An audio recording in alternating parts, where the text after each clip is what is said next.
music with people. And supporting other artists. Yeah, and I think that's the way that Twitter should be used. I think it's so draining when you see people fighting with one another because they're bored. It's just like, go and get a hobby.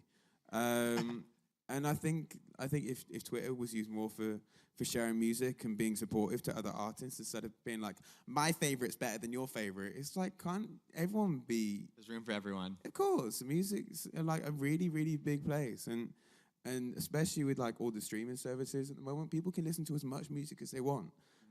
You don't have to choose. So I think, the more I can encourage that, the better. Speaking of streaming, obviously there's kind of, people are listening to their music in a ton of different places these days. In the what? They're listening to music on iTunes, on Spotify, whatever. Everywhere. How do you listen to music? With my headphones. Right, naturally. I'm being politically correct. Uh-huh. No, you know what? I try and enjoy as many different services as possible. To be fair, I still love going to shops and buying albums. Mm-hmm. Like, if I support an artist, like, that for me is like the stamp of I'm obsessed with you. Yeah. It's just like dedication. Going into the shop, getting the album, and then putting it on your shelf at home, being like, yeah, that's a good album. I like that artist. So I think nothing really beats that for me. But I think at the same time, obviously, it's so like convenient, like traveling around to be able to just log on and be like, hey, I want to listen to this playlist today and discover new artists and stuff like that. And obviously with all the different playlists they have, it's really cool. So I think it's a very exciting time for music. Yeah. All right, well, still being politically correct. We're going to turn it over to the audience right now for audience questions. Oh no, this is where it all goes wrong. We're going to start with a question from an online viewer. So okay. Tasha would like to know, when you're on stage, what do you think is the biggest difference between performing with a band and performing alone? Okay, when I perform with a band, I don't think about other stuff. When I'm sat at the piano, I think about everything. I think about what I'm having for breakfast, what I'm doing later tonight, what type of wine I'm going to be drinking. Literally, I think about so many different things. Like, I was thinking about the rest of my day. I was doing Good Day New York this morning, and literally halfway through, I was like, why am I thinking about a meeting that I'm having at 4:30?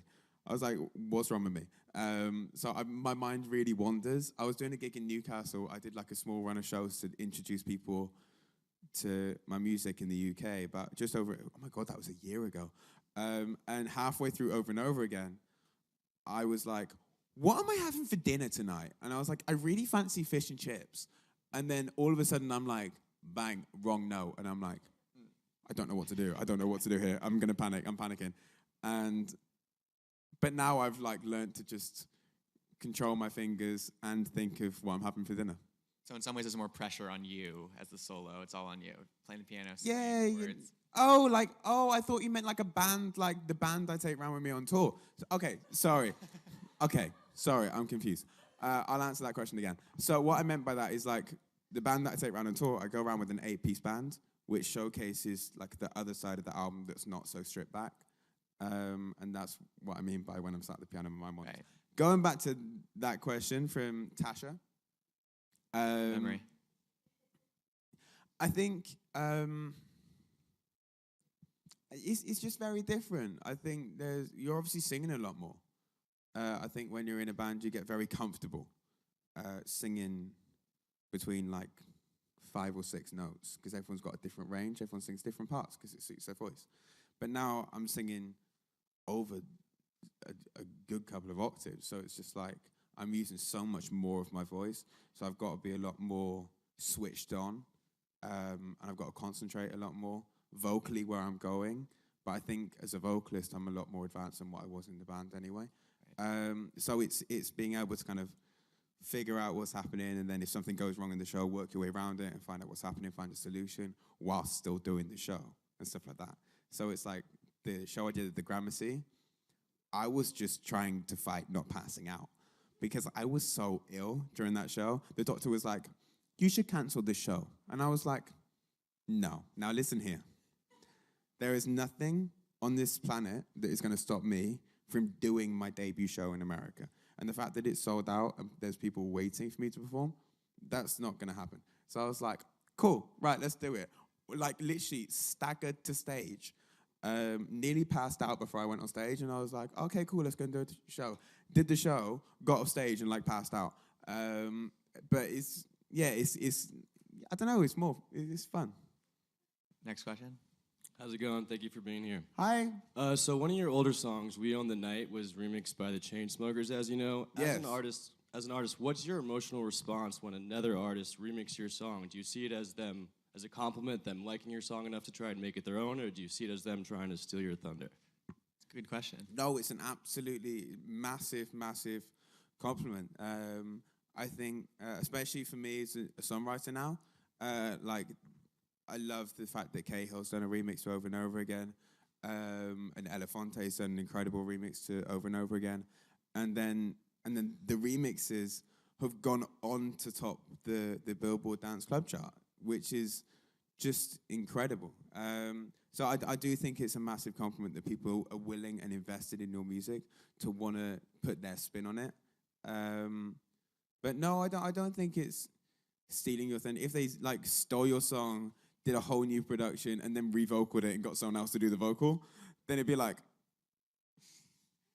That's mine. why is someone else singing my song? But no, I think it's amazing. And to be fair, even when you see people doing interpretations of your song on YouTube and stuff like that, like I love sitting there and watching people sat behind a guitar singing over and over again and stuff like that. It's so nice to see.